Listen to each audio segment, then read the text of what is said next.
Good evening, everyone. Welcome to another episode of Cool Down, and it's definitely a cool down tonight because it's Bro, flipping cold. It's flipping cold outside. It is flipping freezing outside. Nick, I don't even know how he's there right now. He's probably got a little heater there by his desk. But how you guys doing? Wanga, how you doing? no, doing so well today. It was a good weekend. Good weekend for me. Got Vinicius making things so much better on the ER. No, that was very good. So yeah, I can't complain, man. Nick, how you doing? Yeah, I'm good. Just trying to keep warm. Just got Mm. back from Pretoria. My feet are frozen, but we'll survive. We'll survive. We're here to talk about a good weekend of football in general. Not so good for Claudio, but good for people to sort of enjoy. So yeah, Yeah, good to be Nick, and back. also you guys got a 3-1 victory on the weekend. So obviously I think as the playoffs go, we probably will touch on it at some point in time. But I saw that you guys did get a 3-1 victory, which is great. Yeah. Claudio, how you doing, man? Any is it a hangover of sadness, or I don't know, which one is it? I'm happy. I'm good now. I'm good now. I don't think straight after the game I wasn't very good, but I'm very good now. Also, I'm find it very funny to see the smile on Wonga's face and all the noise you were making over the weekend, Silo. That's a sign that my team's doing all right. The fact you're getting so excited about these sort of things. No, no, definitely, man, definitely. And I think yeah, man, a team success obviously will get a lot of hate from rivals, so I think yeah, it's only fair, you know what I mean. Good, yeah, good evening to Louis there in the comment section. Thanks for tuning in as always, guys. But yeah, guys, if you are watching the show, please do comment, throw a comment there, guys, whatever you guys think about the weekend's football, especially we've had the Champions League final, the UEFA Champions League final, the CAF Champions League final, and also we had Nottingham Forest also getting promoted, guys. So just throw in your comments, guys, as we go along through, during the show, guys. So, without further ado, we are going to start with scenes in Paris. Uh, Real Madrid have now won their 14th Champions League title, which is double the next best team. So that's quite impressive, And I think we're gonna start it from the angle of Real Madrid first, and then we're gonna go into the Liverpool side of things first. So I think let me go to Wonga because Vinicius obviously scored the winning goal, and I know Wonga's predictions was a 3-2 victory to Real Madrid. So Wonga, what did you think of Real Madrid's performance on the day, and just them obviously winning their 14th trophy? Yeah, look, it was good. I think in the end you said Thibaut Courtois did his job very well. He kept it clean from Madrid, and I mean that actually gave them the opportunity to actually win the game because now Madrid go there and they score one goal. I think they had, I mean, a fair amount of chances, but yeah, Liverpool definitely had the more more chances, the better chances, you would say. Judging by the way Thibaut Courtois saves the ball. I mean the amount of times Thibaut Courtois saves it, but. Yeah, I mean Madrid winning it the way they did it, and I thought, like I said before, I honestly don't know how they were going to do it, but I just felt that Madrid were going to win it, and that's why I said 3-2. I didn't even know if they were going to score many goals. If they weren't, just gave a scoreline for that sake, and he literally did it again. Ancelotti, I don't know how he did it, but they got through it. Not to say they played poorly. I think they did have moments where they did put Liverpool under a lot of pressure, and I mean that's where they got their goal from. But yeah, in the end they won it, and hey, kept things nice and easy towards the end of the season, like a true cool down, true cool down. And Wonga, I watched back the show that you guys had on Thursday, and I know one of the comments that you made was that, that if the only way Real Madrid were going to win is if they score first.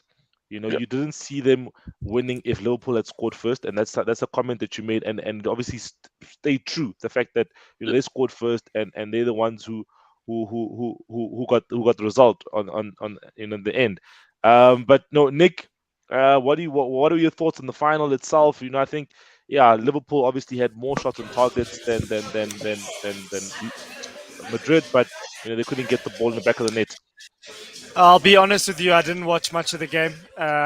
We were very, very busy. We had about 200 people watching the game. I was highly disappointed because 75% of the bar left after the game because they all supported Liverpool. So, I was rooting for Liverpool from a business perspective, but I was just obviously looking at it. I saw the highlights, and as Wanga's mentioned, Thibaut Courtois, man of the match.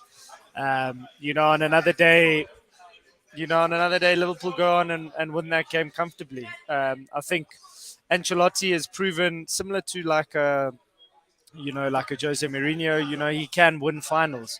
It doesn't necessarily have to be the best team to lift the trophy, and he's 100%. proven that he's still one of the goats of managers of all time. He will. He's delivered another trophy for Real Madrid, and he's actually put Spain or the Spanish league back on the map. Because if another English team went and won it, it was going to be a long road for the Spanish teams to try and challenge again. So, well done to Real Madrid. I think it was a little bit disappointing, especially going from the sort of hype of potentially winning a quadruple from Liverpool to unfortunately losing that title to Man City in the fashion that they did, and then to lose the game against Real Madrid in the end was unfortunate. So but this is football. This is why we love it. The best teams don't always win. So well done to Real Madrid. And Silo, just to add a little bit there to what Nicky's saying, I mean, looking at Madrid's, we will all say that it's not really it's not the best Madrid team. We can agree on that. In terms of let's say names, but Madrid have knocked out. They took out PSG. I think you guys will correct me if I'm wrong. It was from the last 16. I mean, they've taken out a PSG. They've taken out the Chelsea. They've taken out Man City, and then they've taken out Liverpool. Those four are the other four teams that if they said there were four teams to win it, those would have been the four, and Madrid wouldn't have been included in those four. And Madrid have taken them all out, all, and scored 6 against City. So. I think Madrid. If you look at it like from there, they're definitely well deserved. They had the toughest route to get there, and they took it nicely. I just want to acknowledge Sam in the comment section. How you doing, Sam? Thanks for your comments there. I won't forget your name. In terms of I see you, I recognize you. And then there's Warren as well. Warren as well in the comments. Okay, Madrid and United clearly train their keepers with the same people behind the scenes. They have the same. They both used to play for Atletico Madrid, so the training they got it there at Atletico Madrid. So that's what happened there. But coming to now our Liverpool fan on obviously on the show, I think I need to obviously get his perspective on from a Liverpool perspective what could have been done better in terms of the game, and also some of the defensive frailties from a Liverpool standpoint in terms of a VVD and a Trent. Claudio, what were your thoughts of the game in general, and you as a Liverpool fan, your feeling after the game and during the game?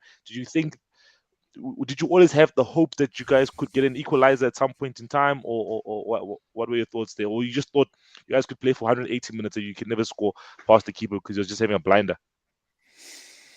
Yeah, it was a roller coaster of emotions. I think just the delayed kickoff was one of the things that already set something off, and I was like, well, this is unusual. This is something for the players to pretty much contend with as well. I mean, obviously, a lot of drama happening outside of the stadium, and that's a whole nother topic. I think the French Prime Minister has come out now saying it's Klopp's fault, which is ridiculous.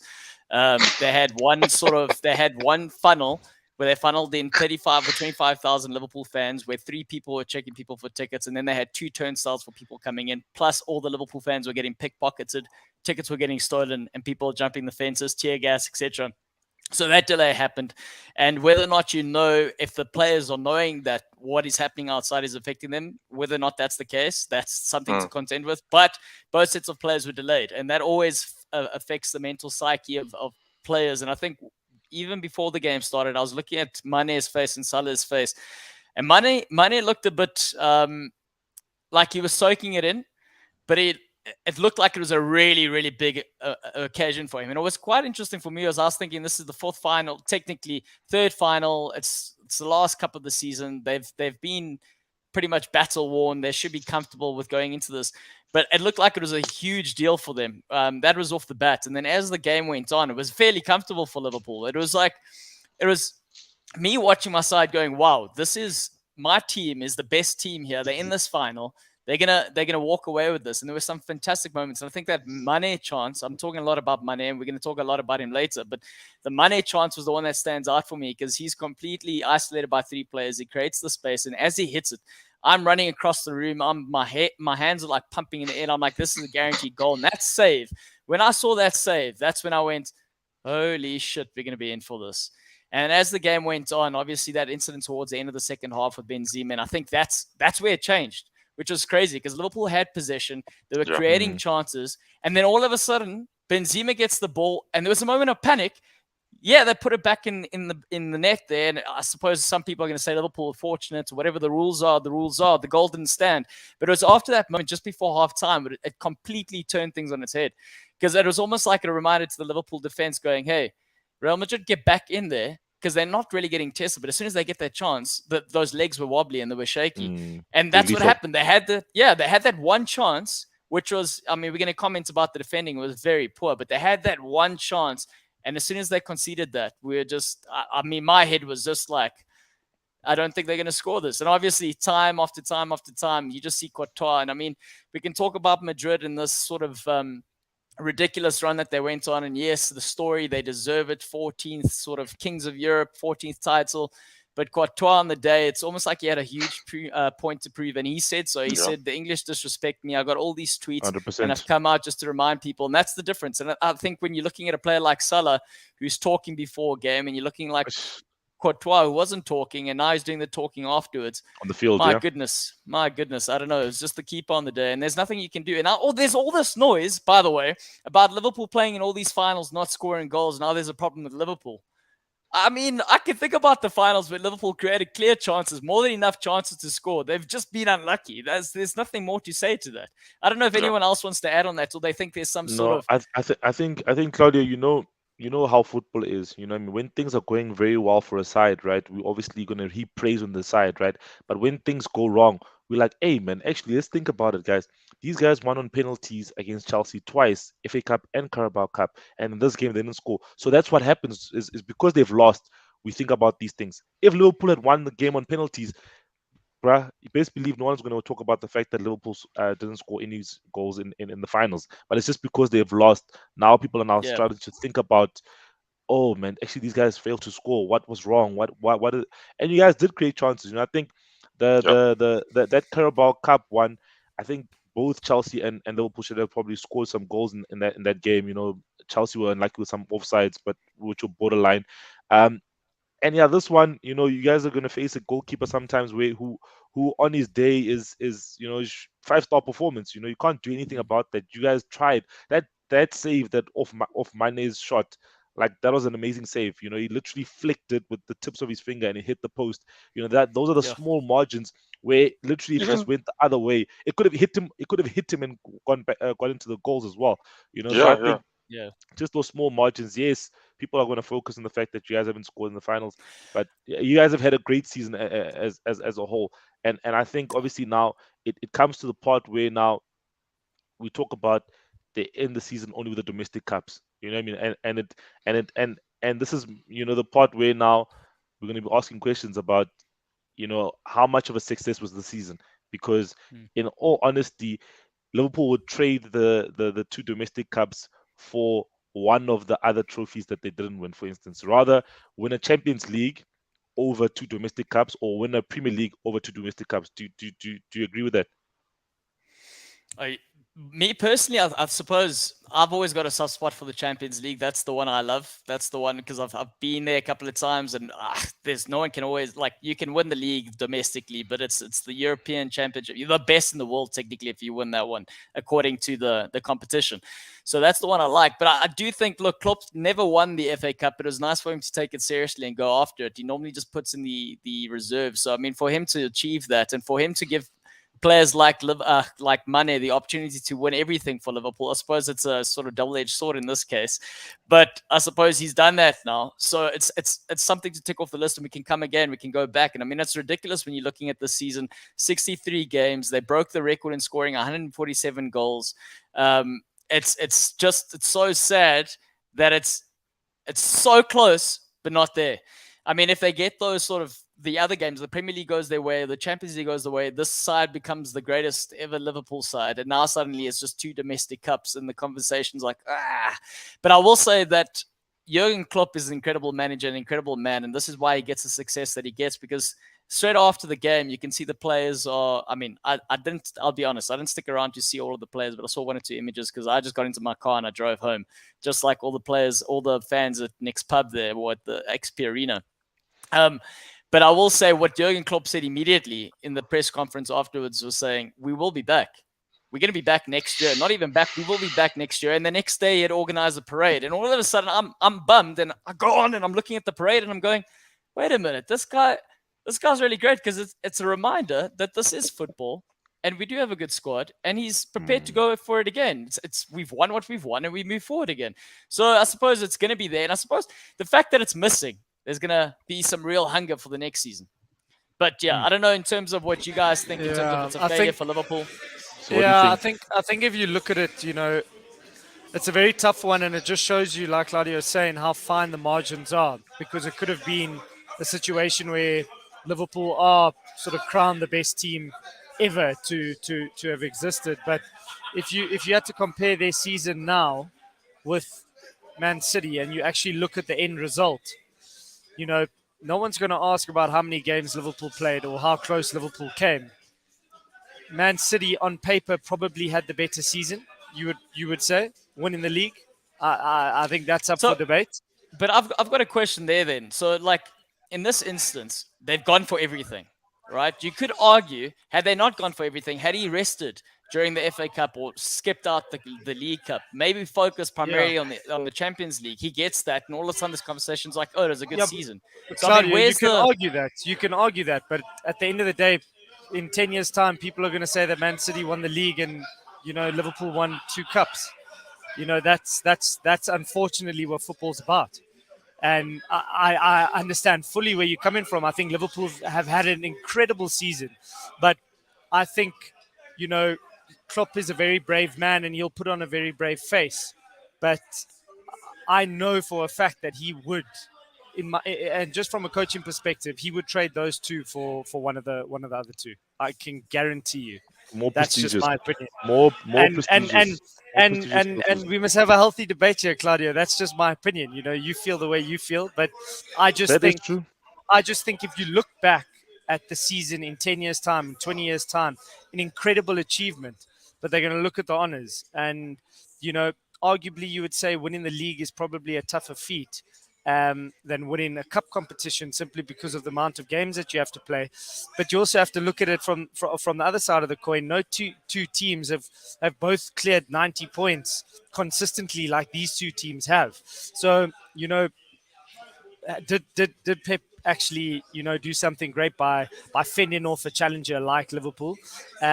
But if Courtois doesn't have that game, you might be talking about a completely different story. So like I said, it is fine margins, but I do think Liverpool and Liverpool fans in general would have preferred one of the trophies over these 100%, no doubt about it. No one's disputing that. I think that is what it is. Look, you don't always get what you want or what you expect you deserve. You get what you get. And I think from my side, when I'm looking at it, the case that it is, we got that. And that's still more than most. When we talk about the quadruple, unfortunately, the quadruple isn't 4 trophies. The quadruple for us is the inverse. We only lost 4 games the entire season. That's what we lost. Madrid lost 4 times throughout the course of the Champions League. and they are crown champions. Yeah, That's football. That's how it works. it is crazy. So- It is crazy. It Claudio, is- can you answer this question from Sam there, please? Obviously he's asking, do you expect Liverpool to replicate similar success next season? I do not. I do not. I think just based on everything Nick's saying now, if we're going to weigh it up, and if Jurgen Klopp's looking at it from my manager cap perspective, I'm going to say, well, if I've got the squad here, let me push hard for the league, or let me push hard for one of them instead of trying to go for all of them. So I think that will be the focus.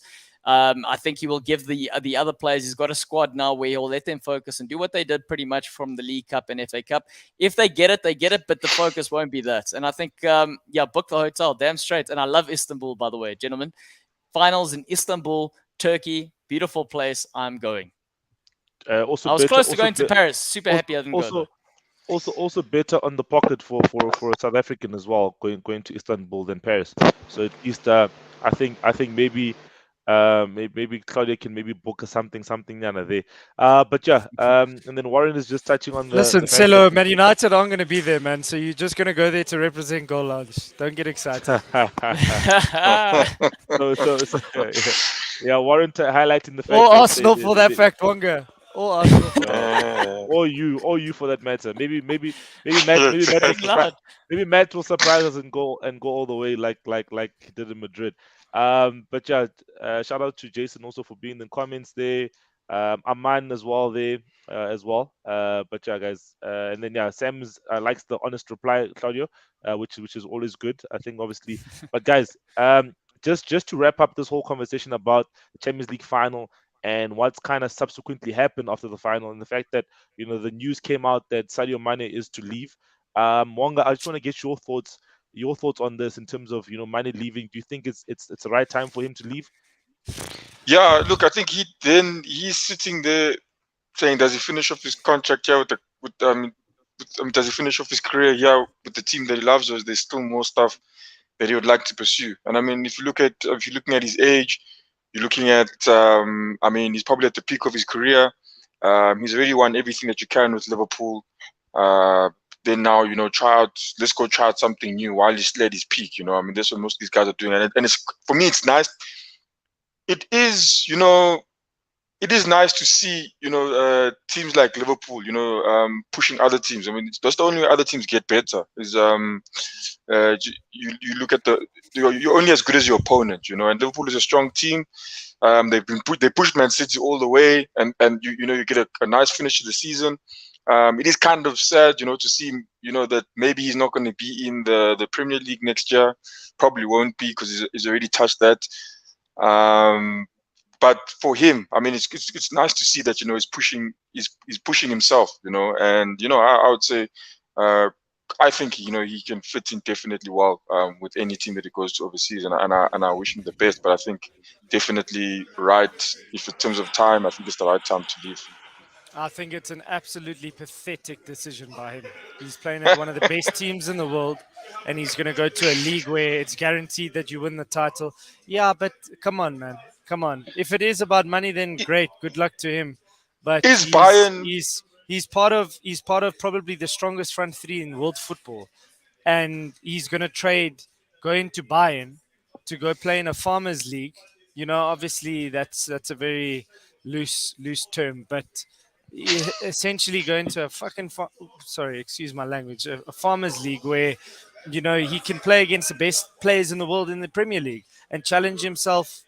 I don't know. Give him £300,000 a week. Give him £3,000 a week. Newcastle can. I'll give him that. a week. But he's I just do think that's got something to do with it. I think that contract sort of conversation definitely. I mean, Settle's already going ching ching ching here, and I think it's definitely. He earns £100,000, guys. This guy should be. But this is the interesting thing. Yes, good money, deserves that also. And all the chat. I'm not hating on Liverpool. Liverpool's got a wage structure which is amazing and it's great and all. I'm just thinking about the footballer who's from Senegal, who's thinking about his future here. Well, look, you're right. You're both right. Nick's right. I would love him to stay. Like I've said a couple of weeks ago, he's my man. He's the guy I love seeing in a Liverpool shirt. And I remember seeing him play for Southampton, scoring a goal against Chelsea at Stamford Bridge that I got to watch. And from that day, then Liverpool signing for the 30 million. And he was the start of the Klopp sort of era. And look, before all these other guys came, Liverpool weren't winning games when Mane wasn't playing. That's the thing. And he's gone through this, and he goes about his business quietly. And he always says he sacrifices a lot. And I think it dawned on him through all the conversation about Salah and all the effort they're putting in on Salah's contract. I think after a while, I think that does kind of weigh on you, especially when you know what you've done. Just knocked the man out of the AFCON, going to the World Cup, doing all the things that you've done.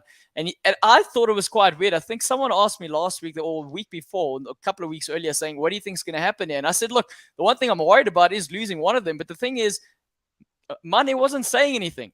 And that's always one or two things. It's either because, this is done and dusted, something's happened behind the doors, it's sorted, or it's because the man's trying to quietly sneak out of the door. And I think to your point there, I think he is, Liverpool fans appreciate him, but I suppose when you're looking 30 years old, pushing 31, he's got a couple of years left, he needs to try and maximize what he can maximize. To your next point, he should be staying. But he's been in the Premier League longer than most. If you got to look at it like that, he's Southampton.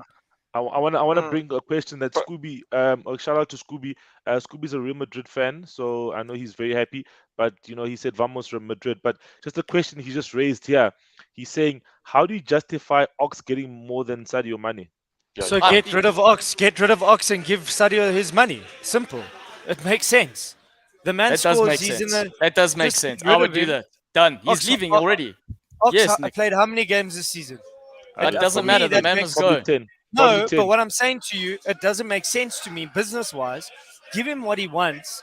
Give him a 2.5-year, 3-year deal, whatever it needs to be, and you guarantee goals with the guy. He's still fit. He's still strong.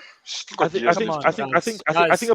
a player like Mane, right, should have, because obviously it's been 6 years at Liverpool, right? I think Claudio, you correct me if I'm wrong. It's 6 years, right? Yeah, so 6 years. A player like Mane, you obviously get him on the contract that you got him on from Southampton, and then after 4 years, right, when you see there's still 2 years, you renegotiate his contract, right, and add another 2 years to the 2 years that are left. Then that would take him to kind of like 33, but give him more wages to kind of keep him still happy, you know what I mean? Also to kind of retain the value, you know what I mean? Where maybe like so finance guy, ladies and gentlemen, he knows what he's talking about. Where about now, he's got 1 more year left in his contract. Obviously, then it's like you might lose him for a free. But also, I think that Liverpool won't stand in his way. Liverpool will say, "No, cool. Let's get the money for him, and let's try and reinvest elsewhere within the squad." Obviously, you guys have gotten a Jota and a Diaz over the last 18 months or so, and you can maybe just try and get another maybe a focal point, a number 9 or something along those lines. So, but the Diaz thing, though. The Diaz thing's an interesting one because obviously they're saying Tottenham were going in after him, but there must have been something that happened in Jan or the conversation knowing that this was on the horizon, that they already brought Diaz in to prepare for this move. That's just something I'm seeing from us. But for me, even with Diaz, guys, Liverpool are weaker losing money. 100%. They need to replace him. He's been their best player since AFCON. Best player. And for me, the only player you can replace him with, and they're not going to change their model, is Lewandowski. There's no one else unless he hits the ground running. But I don't see them. I was going to say that. I was speaking to someone saying on the weekend, one of the guys that was watching with us, and he literally said, why not look at Lewandowski? And this was before any talk about money. And when we're talking about not scoring in finals, that's one thing Liverpool haven't had over the last couple of years, or a player like that under Jurgen Klopp is a sort of Lewandowski. Like a Benzema, for example. Do you think like a Lewandowski comes to Liverpool, that's a game changer? Will you take the wage? For me, you challenge for the league. You challenge. You go a lot closer. If you can even go closer than that to winning the league and the Champions League, 100%. And I would change the model simply because you'll get instant success within the next 2-3 years, and sustained success for that period. He's a goal scorer. Even at his age, he'll bang in the goals. So, they'll probably have to change their model slightly to accommodate a player like him. However, I think business wise, I don't know. I fear for Liverpool losing a player of his quality. They did sustain the pressure on Man City and in obviously the Champions League was afterwards, but without Mane and Salah, and he came up with a plan B. If that was to be for a significant period, I don't know if they would be able to, because Mane is close to irreplaceable, just with what he's done in the last 6 years for Liverpool. So I would be sad for him to leave for the Premier League. Like, just from a neutral perspective, I can't even begin to believe what Liverpool fans would start to think if he's definitely out the door. But if I'm Klopp, I'm going to the management and saying, listen, guys, let's keep this guy for another 2-3 years. Give him what he wants. He's going to deliver. That's true. That's true. He's a fit person. He's a fit footballer. You know what I mean? He looks after himself. I think obviously the performances that he's given post AFCON, I think have been obviously amazing. I feel he's been the Liverpool's best player in the second half of the season. Wonga, just to wrap up on your side, do you think, obviously Nick is saying it will be a tremendous loss? What do you think on this matter? No, Nick, I agree with Nick, and I agree with I think what everyone is saying in terms of he's lost to Liverpool, but not even but. I think as well that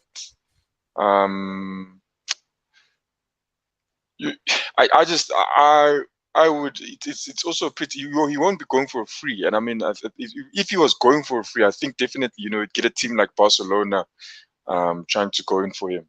I'm surprised I don't see Madrid going for him as well. But yeah, it's going to Spain as well. Not to Spain, to Bayern. I thought not the greatest move for him, but I would have definitely preferred him to be in a team like Barca or Madrid. That's where I would have preferred him to be if he leaves at Liverpool.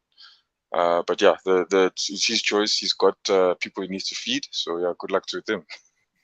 So we'll see. We'll see what happens there. Yeah, guys, I think we've said enough on Liverpool. I think obviously Claudia's probably like, yeah, guys, I understand my team lost and everything, and I'm losing one of my favorite players. Let's just talk about something else. We did have a championship playoff final between Huddersfield and Nottingham Forest on Sunday. Forest won 1-0. So Forest will be back in the Premier League after 23 years of being out of the Premier League. Last time they were in the Premier League was 1999. And Wonga will not like this, but we have another team in the Premier League that's won the European Cup / Champions League that's back in the Premier League, and Arsenal haven't. You know what I mean? So we've got another Champions League winning side back in the Premier League, and one more that's one more than Arsenal.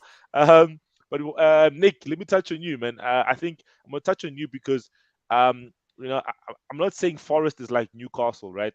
But I'm saying that Forest is like Newcastle in terms of the fact that it's a historic club. It has won a couple of trophies, obviously in the English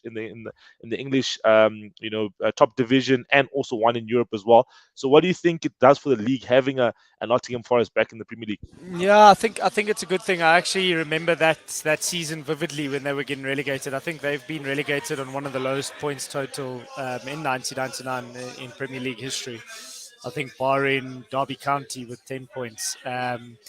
And I think in terms of the history, not many people know this, but they got promoted in 1977. I might be off by 1 or 2 years.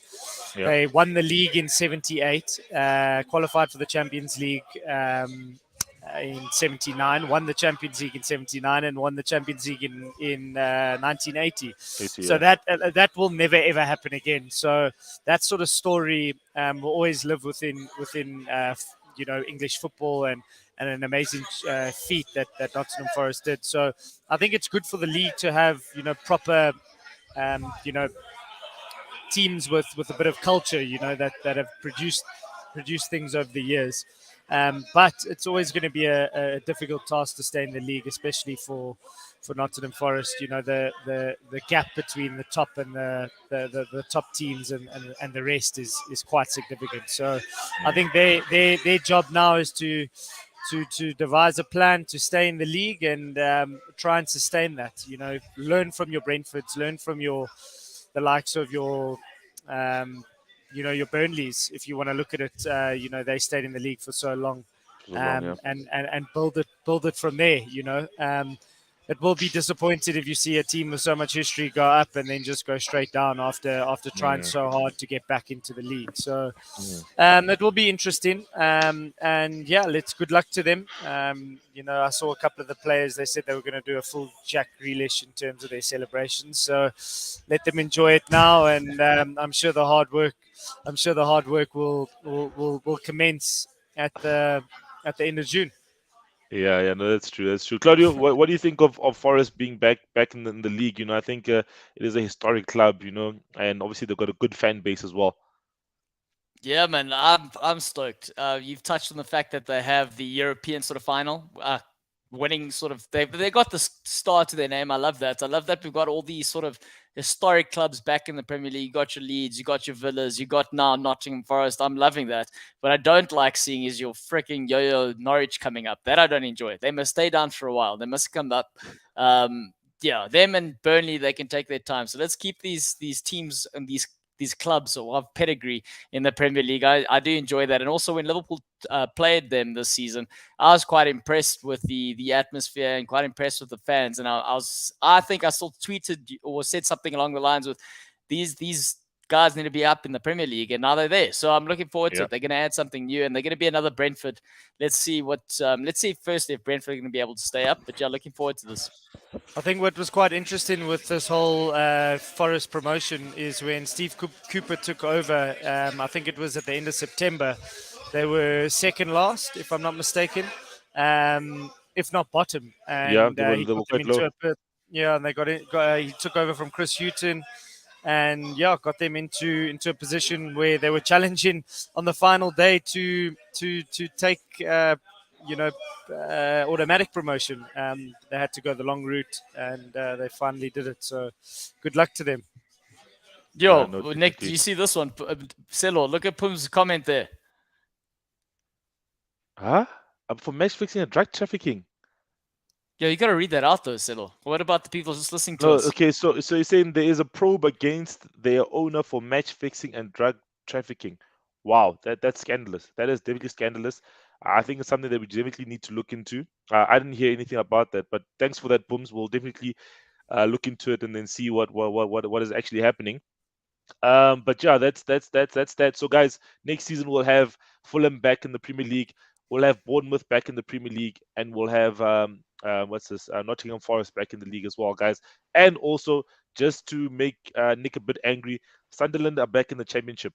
So yeah, he's fine. Big... That's fine. I can still tell them to mind the gap, because there's still a significant gap between us and them. So it's been they had 4 years in League One. We had our fun. Let's see what they can do. They probably will mount a challenge in the next couple of years, if not immediately. A lot of teams do have that. A couple of teams have done that back-to-back promotions. I think Leicester and Southampton did it. So yeah, let's see. No, that's true. No, that's proper. And just to wrap up in terms of the Premier League, I just wanted to touch on this. I think just because on a Man United perspective. So Ralf Rangick has left Man United, so he won't be doing the consultancy role. I just wanted to bring it up because it's never, you hire someone with a future a future role that they're going to fulfill, and then when you part ways with that person, and it kind of raises some questions in terms of why has this happened. So I think with this, and I've been obviously looking into it, reading some tweets and reading some information about it. I think the direction that Rangnick wanted to take Man United in terms of the transfer policy, I think it's not the direction that United wanted to do. He feels that there should be 8 or 10 players coming in, and similar amount going out. He probably, there was just like obviously a tongue-in-cheek comment to say that he would probably sell Marcus Rashford, for instance. That's just the type of thing. He's got a certain type of player that he wants to bring in. There's players that he suggested to the board. He suggested that Man United sign a Zakaria from Mönchengladbach, who ended up going to Juventus. He suggested that Man United sign a Kamara, who's now gone to Villa. because it was going to be quite a cheap buy. He's also suggested that Man United look into Julian Alvarez, who's now gone to Man City. The young Argentinian striker. So he suggested a couple of players to the board and saying, guys, you guys need to look at these players or this player, 1, 2, 3 players. You know what I mean? In terms of the model that he uses, and all these players that he's suggesting are not expensive buys. They kind of like reasonable buys in terms of that, and everything. And I think he even tried to set up a meeting between Alvarez's agent and Man United, and Man United didn't take the meeting. So I think the meeting of the minds wasn't happening, and I think it leaves a lot of questions in terms of the strategy that we're going to obviously follow into the transfer window. But just in terms of transfers, is there anything on your side, guys, that's happening from your club's perspective? Nick, I don't know what's happening in terms of a Newcastle. I think our biggest signing at the moment, we got Ainsworth from Brighton. He's sort of been the mastermind of rejuvenating and reshaping the England national team at all levels, from women to youth to obviously the men's senior team, and that sort of bared its fruit now recently, obviously with the England national youth teams winning the World Cup, England get into a Euro final, World Cup semi-final, and then he obviously has done a fantastic job at Brighton. So I think he's a massive coup to be our sporting director and sort of direct our ship and in which sort of direction we go. So that's exciting. I think it's going to be a busy summer for us. I think we'll sign about 5 or 6 players, a couple of outgoings as well, and let's see, maybe a top 7's on the horizon for us. No, definitely. Let's see what happens. Wonga, any little news that you can probably throw our way? Nah, I think for now, again, Arsenal, just like the matches they're chasing, and then I think I hear they're chasing Tielemans from the one who just stopped at Leicester. I think he'd be great. Yeah, I mean, I think definitely. He'd add so much quality to midfield. He had skill there, yeah, and he could be a real leader there for that side. If he starts, and then who else is there? It's Saliba. He says they say, I know Leon. It's Marseille are trying to sign him. They want him, but Arteta's saying that he actually wants Saliba back. He believes that he still believes that it was the right decision to take him away and then bring him back to the squad. I think definitely will be a good addition. He starts. We've got Tomiyasu on the right, Gabriel in the middle. But if let's just say we're unable to sign Saliba and they end up keeping him, I would say then they should move Tomiyasu to the center back. He's proven that he's good at defending, and I think that would solidify it. The other two, Ben White and Holding must. Gabriel and Holding must fight for position, and then they can buy a decent right back as well.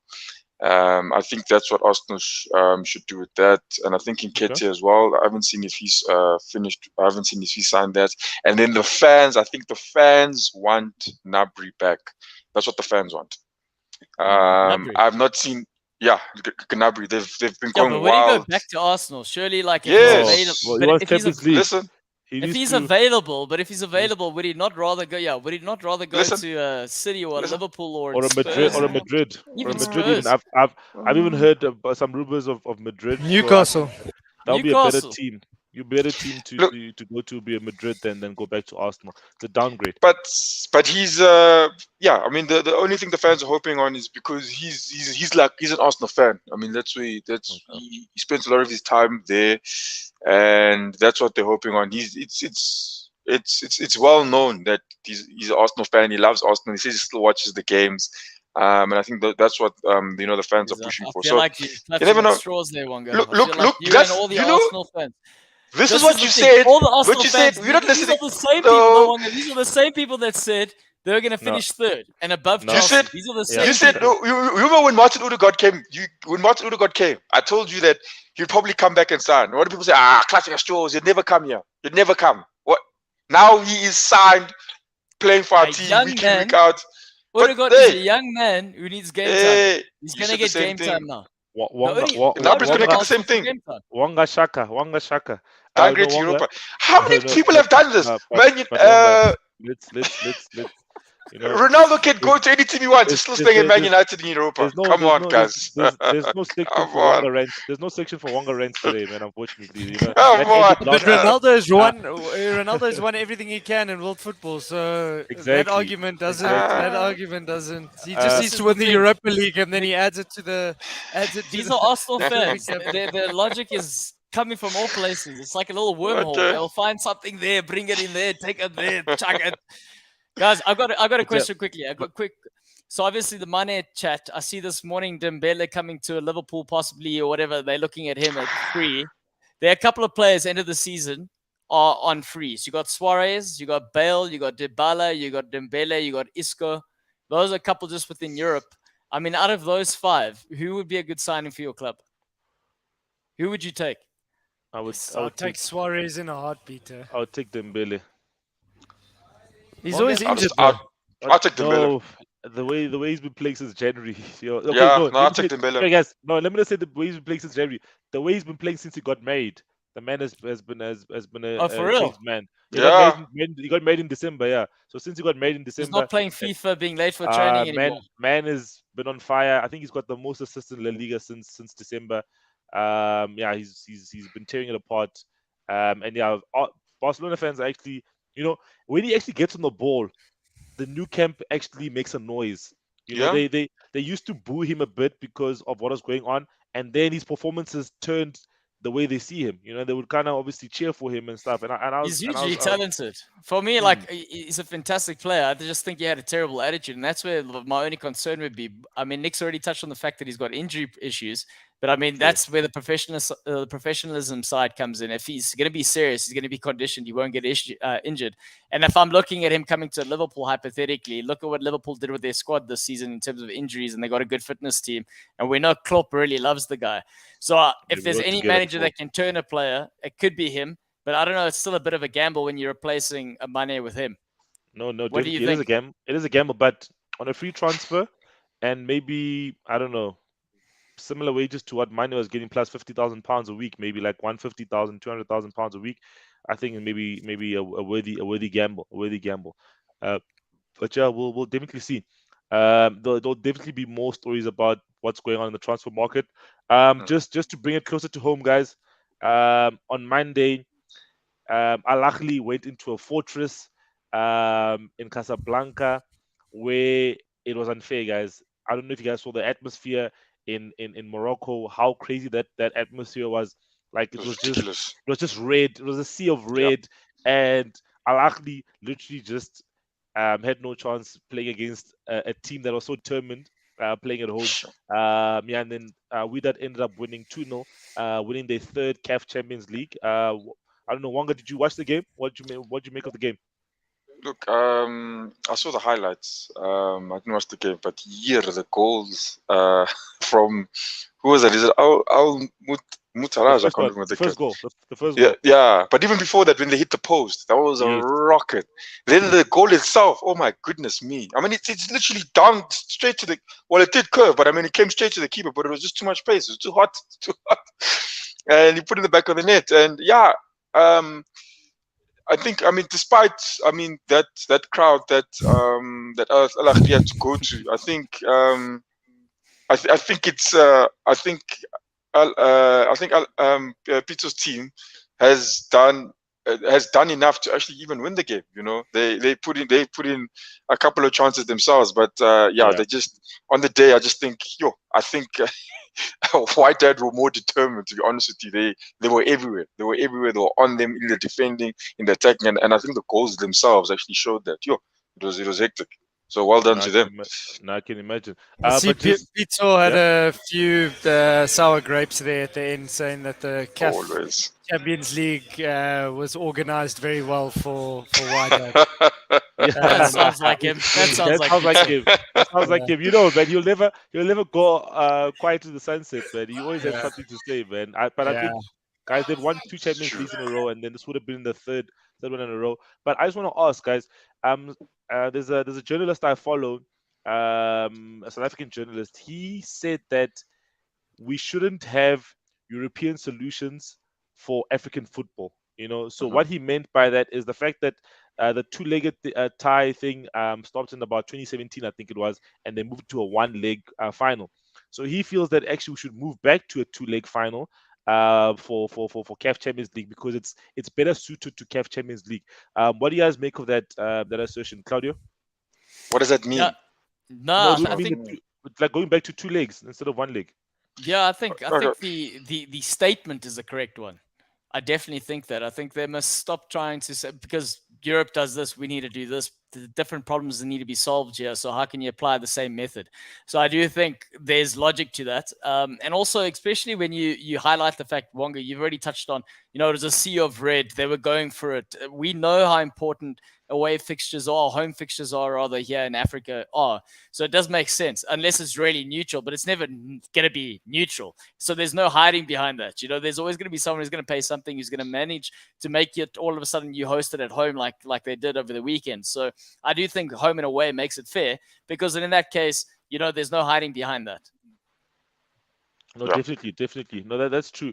And a point here from Pooms, who makes the final on a Monday. Yeah, Pooms. I only realized on the day that the final was Mm. that day.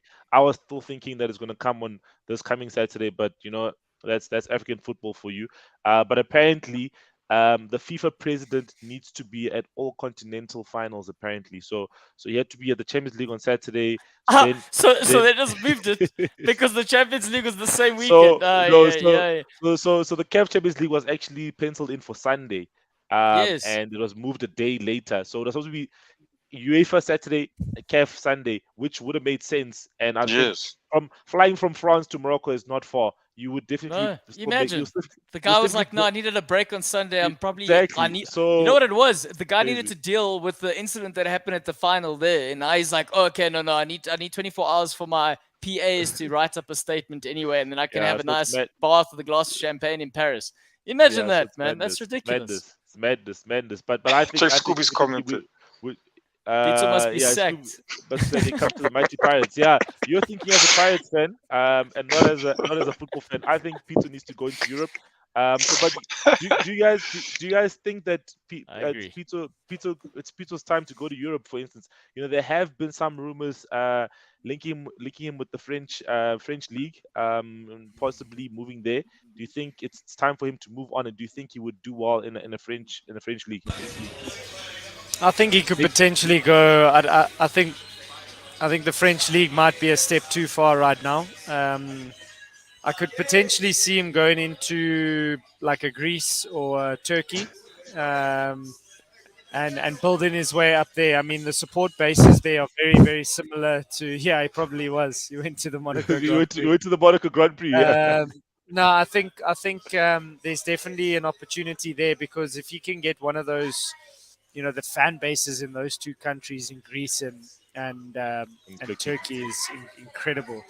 And he's handled the fan base like Al Ahly for a significant period already. So I could see him potentially going there. More League. Turkey than Greece. I think Turkey would Yeah, do more good, to be honest. yeah. I think League One. I don't know. I'm not too sure if you would take that gamble. Maybe he would take the gamble. If he was given the opportunity, but France football in general this season. I don't know if you guys have followed. Have had a lot of problems off Bruh, the field specifically. bruh. Did you see what happened? It's in uh, Etienne. It's an Etienne yeah, match. Yeah, that's crazy. they've got a lot of problems themselves. Those smaller nations, France, barring France, have a lot of issues themselves. So I don't know. I don't know if those teams would take a gamble on. Is it a gamble? I don't know. on a Peter Musamane. But I think that would definitely be his next step. I don't see him coming home to South Africa.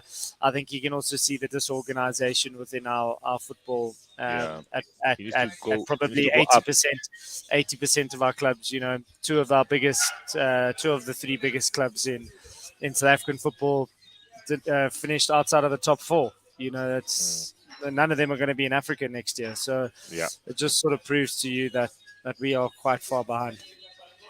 Claudio, what do you think?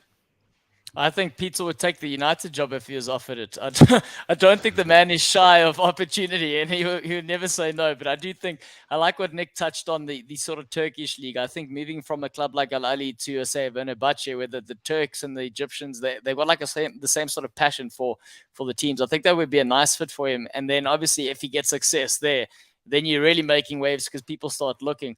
I think when we're looking at a lot of the young Portuguese coaches, they tend to go out there and they try and get success and then they come back, largely because of the Mourinho Association and Portuguese sort of football knowledge, etc., etc. So I don't think that would be the worst move for him. So yeah, I think, Nick, you hit the nail on the head there, sir.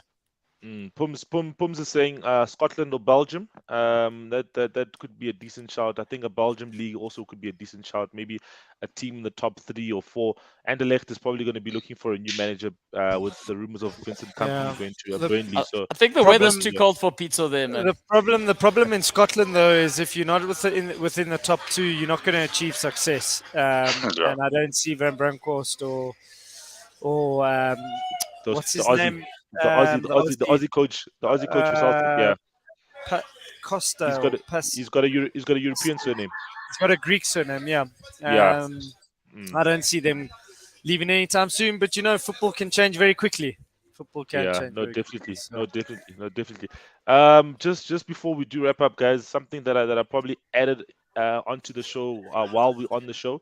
There is a little match happening tomorrow, guys, called the Finalissima. Between Argentina and Italy, which is the champions of the Copa America versus the champions of the European Championships. They're playing a match tomorrow at Wembley Stadium. A beautiful trophy, I might add. That's something that strikes me. I just wanted to get predictions. So if you guys aren't doing anything to watch the game. It's that season now where we don't know what to watch, guys.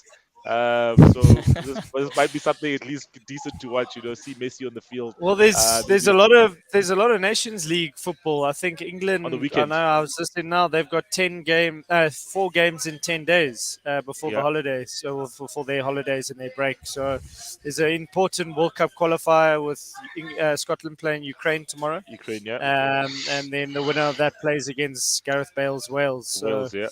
That will be the final sort of slot going into the World Cup. So, yeah, I think we've got 2 weeks left of some competitive football and then a little bit of a break. Do we really care about a team that didn't even qualify for the World Cup, Wonga? Do we care about that? I don't know. It's like, do we care about a team who didn't qualify for the Champions League when they were in the Champions League spot for the last 4 or 5 weeks? So apparently we don't care about this match, but since Nick's got some Scottish blood in him, prediction for Scotland versus Ukraine. I think the whole world wants Ukraine to win and qualify for the World Cup, but unfortunately Scotland are going to have too much for them, and it's going to be a 2-0 victory for Scotland. Claudio, your prediction? Yeah, I think Andrew Robertson's going to lead the boys there with Scotty McTominay. The Scots are going to get it across the line. Yeah. Che Adams up front, big Che Adams. Isn't McGinn as well? Yeah. McGinn's in the midfield. Billy Gilmore is in the midfield. In the mix, boy. In the midfield, They got a decent side. The only one they're missing is Tierney, which is a bit of a loss, but they'll be okay. Big loss. Wonga knows that. What do you think is going to happen here between Scotland and Ukraine? I agree with Nick. Could even be 3-0. I'd say 3. 3-0, guys. I think Ukraine are going to cause an upset, guys. It's going to be a 2-1 victory. Guys, these guys are playing with some other type of passion. But we'll see. We'll see what happens tomorrow. But yeah, guys, thank you for another amazing show tonight. Just final thoughts, Wonga, then Nick. What is my final thought? The mine was going back to the Benzema incident, offside incident. I don't know. It's the first time I came across that rule, and I think it doesn't make sense to me. But It you does, know it that does. Wonga, you know that if it was just because of the small margin where the second last defender was making him offside, if that second last defender was the other side, was going to be a goal. Yes, no. I understand that. I'm talking about the it's him being offside. That he's only offside because it deflects. Do you get what I'm saying? It's obviously yes, it's past the line, and the fact that what's his name? They say that was it Fabinho, whoever that last deflection came off. Yeah. It deflected off Benzema. It wasn't an intentional pass, and that's why he's offside. That doesn't make sense to me. Now, if you look at it in a way, if you read it, it's assisting the team that actually makes the mistake. It's an assisting a mistake, and I can't understand. But it has to be whatever. intentional, Wonga. The Yeah, pass but has to be intentional. It has to be an intentional action from the opposition team. You But- know, the pass initially was made by a Real Madrid player and it deflected off someone. no, That's the Real Madrid player is shooting for goal. It hits two players now. It hits two but Liverpool players, and then goes to. he makes a deliberate action. He makes Yes. a deliberate action by taking the shot. But the Yes. Liverpool players didn't make a deliberate action. If they made a deliberate action and Fabinho, whoever it is trying to pass back to the goalkeeper and doesn't see Benzema there, then I think yeah. I think we need a Okay, whole show on the rules of the game so we can unpack it properly, because hey, Nick is already I see- bringing I in see- some interesting terms there. Obviously, some actions and or non-actions, and Yes. you know, was he playing for the I ball? see, Was he I not see playing what for the Nick ball? is Which saying, is but good. yeah, I don't want to go over, but yeah, I see, I hear you. I hear you. Final I hear you. final thoughts, Nick. Yeah, I think what was quite interesting, Claudio, that we spoke about Emma Hayes last week Thursday, on yeah. the show, and they Interesting it actually takes, eh? interesting, Interesting takes, Jed. interesting takes, but we sort of predicted it, Claudio. Crawley Town inquired about her services. They decided not to go with her. So What? there was a big debate today on Top Sports. Simon So Jordan. people do listen to our show then, Nick. Eh? Yeah. Come on They now. do. And yeah, I think a lot of people suggesting that if she's good enough, she should be given the chance. Simon Jordan categorically says it's completely two different levels, and people are selected based on credentials. So that was quite interesting. That's a load of shit. That debate will. That comment is masking what you mentioned But- in the show. But But if you look at it, Claudio, from my perspective, I tend to agree. She plays in front of 4,000 fans. She's got players on a fraction of a salary bill. Cool. So So Nick, so let's not give you a potential job somewhere and a step up 100%. because of the same thing. Even though No. you know your theory. Claudio, I'm not saying that it's right, but is society ready for it? That was what I had said last week. Society is not ready for it. Guys, Where do you- Goal Lounge. where We're do going you to turn see- Goal Lounge into where a do you football see- club so Emma Hayes can run our football club. I'm not saying I'm not saying I agree with it, but is any sport as progressive as that right now? Any sport in the world? yeah, guys, I want you know. Is there a when I was cricket just- when- coach? Is when- there a when- rugby coach? Is no, there an American listen, guys, football coach? listen, guys. That's In female. the NBA, San Antonio Spurs had Becky Hammond as a coach, right? So she was an assistant coach initially, right? And then something happened to the coach, and then she stepped in as the coach, right? So the NBA is one league. I've seen it, but I think Nick's suggestion, Claudio, that she should form a part of the technical team was a step in the right direction, right? I Yeah. know, obviously, maybe the step that we want is for her to be actually given an opportunity, even if it's in the League Two, League One, Championship, Premier League, wherever she gets opportunity. But I think the first step that the clubs need to take, wherever they're taking it, right? I'm just saying in the Premier League, for instance, I'm just making the Premier League example, is to include someone who they feel is good enough to get the credentials, right? Claudio? Imagine this. Imagine Tuchel gets sacked and they hire Emma Hayes and she They fails miserably. No, but imagine she fails miserably. Imagine the abuse she's going to get from the fans in the society of today's day and age. Imagine the abuse. That's Well, all I'm saying. What I would like is if that is the case and she gets offered the opportunity, that it's hers to turn down. it is firstly hers that they get offered, and then if she's going to think like that, then it's hers to turn down. But I'm telling you now, someone like that would not turn that down, despite the potential consequence of people turning on her. For me, I just think it's an interesting one where I'm looking at the individual, I'm looking at what she's achieved, and I'm looking at the fact that someone like this has a master's degree in psychology. So there's a certain level of understanding with knowing how to manage players. I would like to think, how many people, especially within football, have a master's degree in anything? Firstly, then secondly, you're going, this woman's done this. She's stuck with coaching. She's got the sort of expertise. If you've got that sort of nous in order to solve problems, surely then you would be able to handle something like that. Obviously, experience versus theory is something different, but the experience is there. I just think the opportunity should be given at some stage. Yeah, and to your point, I don't think you've disputed any of this. I don't think anyone has. You've touched on some interesting things. I just think maybe American sports is the way for her to go. Maybe a potential head coach job in the MLS. That's because America apparently Tuchel really likes her, and I wouldn't be surprised if this debate sort of wrangles on for the next couple of months, and you might find her on the bench. I honestly wouldn't be surprised. No, I think we need to definitely move in that direction. You know what I mean? I think it's a move that, when it's something that obviously that's coming about, where now obviously we're getting officials in the males game, females reffing males games. Even AFCON had a female referee. You know what I mean? And she did very well the 2 games that she reffed. So obviously they already headed in that direction, and I think obviously now we're gonna get into the coaching part, which is obviously the next part, because officiating has already been done. Now it's going to be the coaching part. But yeah, I think we can obviously talk about that and on and on and on. Claudio, final thoughts on your side before we do wrap up?